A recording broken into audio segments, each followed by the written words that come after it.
There was once a normal bar in Brooklyn where people went to grab a drink after work. Nothing suspicious.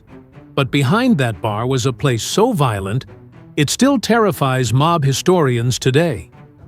This was the Gemini Lounge, the secret headquarters of Roy DeMeo and his crew. They didn't just murder people, they erased them. No bodies, no trace, and that's terrifying. And today, I am going to talk about the two famous mob movies that tried to tell this story, both starring the same actor, Ray Liotta. The DeMeo Machine.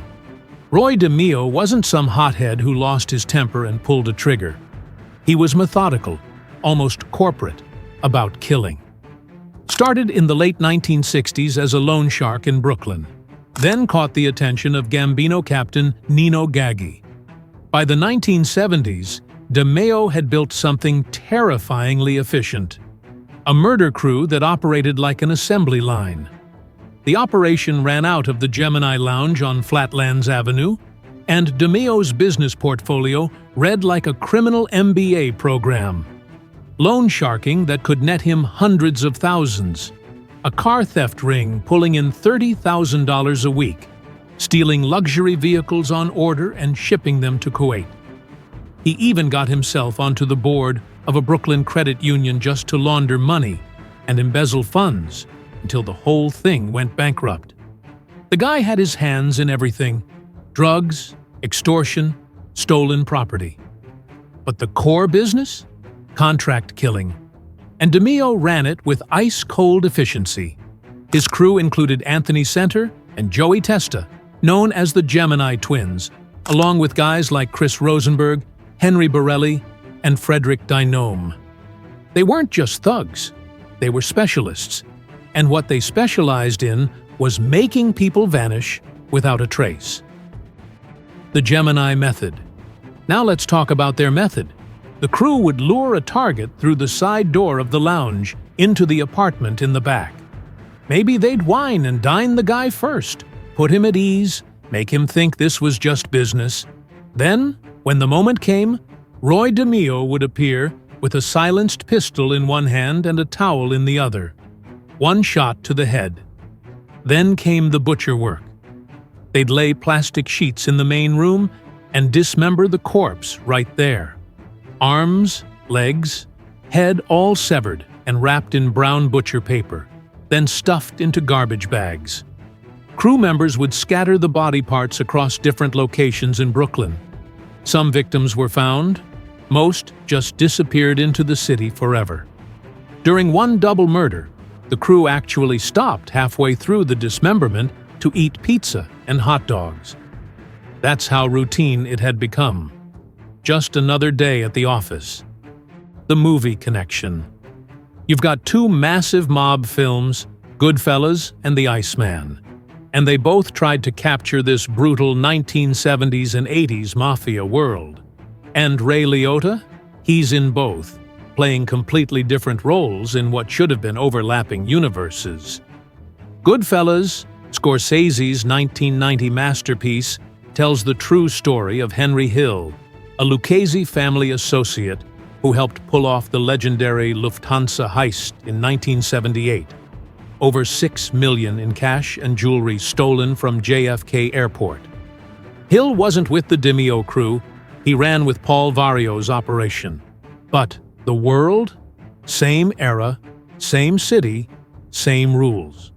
Loyalty meant everything until paranoia set in. Then everybody started killing everybody. The Iceman, released in 2012, stars Michael Shannon as Richard Kuklinski, a contract killer who supposedly murdered over 100 people. And here's the kicker. Ray Liotta plays Roy DeMeo in this one, the actual leader of the Gemini Lounge crew. The film tries to connect Kuklinski to DeMeo's operation, showing how DeMeo recruited him and they work together on hits. The problem is that the connection probably never existed. And that's where Hollywood and reality start to split. Reality check. Let's talk about what actually happened versus what the movies sold us. Goodfellas mostly gets it right in the broad strokes. The Lufthansa heist? Real. Jimmy Burke really was the mastermind, and he really did order the murders of almost everyone involved to cover his tracks. Henry Hill really did turn informant and enter witness protection. The movie compresses timelines for drama. Billy Batts wasn't killed the same night he insulted Tommy DeSimone. That murder took a week to unfold. And Henry Hill wasn't nearly as rich or charismatic as Ray Liotta made him look. In reality, he was a junkie and a constant screw-up. But the core story? Solid. The Iceman? That's where things fall apart. Richard Kuklinski was real.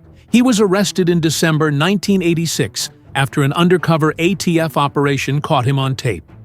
He was convicted of 5 murders in 1988 and sentenced to consecutive life sentences. 5 murders. Not 100, not 200. 5. But after his conviction, Kuklinski started giving interviews, including those famous HBO documentaries where he claimed to be a prolific Mafia hitman. He said he killed Roy DeMeo. He said he worked with Sammy the Bull Gravano. He said he murdered Jimmy Hoffa. Former mobster Michael Franzese, who actually lived that life, says Kuklinski was a pathological liar and that 90% of the Iceman movie is fabrication. There's no evidence Kuklinski ever worked with the DeMeo Crew. No evidence that DeMeo even knew who he was. The real Kuklinski? He beat his wife brutally, something the movie glosses over to make him look like a loving father. The impact. Roy DeMeo changed the mob with a level of violence no one had seen before. His crew was ruthless, making hundreds of people disappear, which eventually made even the Gambino family nervous. In 1983, boss Paul Castellano decided DeMeo had become too dangerous and had him killed. After that, his crew was broken up, and a new generation of mobsters, like John Gotti, started to rise. Movies picked up his story in very different ways. Goodfellas showed the mob as violent, paranoid, and selfish, changing how gangster stories were told forever. The Iceman turned a killer's exaggerated tales into a Hollywood story, mixing fact and fiction. Unlike DeMeo, who was terrifying in real life, this made the crimes feel more like entertainment than reality. So, what do you think? Does Hollywood get the mob story right? Or is it all just glitz over blood? Also, don't forget to like and subscribe to our channel. Thanks for watching.